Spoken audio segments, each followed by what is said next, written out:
బందోస్ అండి. ఈ బందోస్ ఎలా చేసుకోవాలో చూద్దాము. ఒక గ్లాసుడు రవ్వ తీసుకున్న సూజీ రవ్వ అనమాట. అందులో ఒక హాఫ్ గ్లాస్ పెరుగు వేసేసి మిక్సీ గ్రైండర్లో వేసి మెత్తగా గ్రైండ్ చేసేసానండి. అది పక్కన పెట్టుకొని శనగపప్పు, కొంచెం ఆవాలు, జీలకర్ర, పచ్చిమిరపకాయలు, క్యాప్సికము, నెక్స్ట్ ఏమో క్యారెట్, ఇవన్నీ కూడా గ్రేట్ చేసేసి వేసుకుని పోపులో అనమాట, తడక అనమాట. ఇదంతా ఈ పోపు అంతా తీసుకెళ్ళి ఆ గ్రైండ్ చేసుకున్న దాంట్లో కలిపేసేయాలన్నమాట. ఇవేంటంటే ఇలాంటి చిన్న ప్యాన్లోనే తీసుకుని కనుక మనం వేస్తే బందుల్లాగా వస్తాయండి, లావుగాను.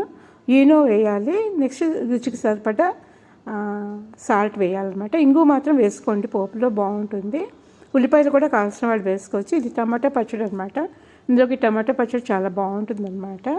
బన్స్లాగా వస్తాయండి. లోపల కూడా చక్కగా బండికి ఎలా ఉంటుందో ఇది అలాగే ఉంటుంది. ఈనో వేస్తాం కదా, బాగా పొంగిపోయి బాగుంటుంది అనమాట.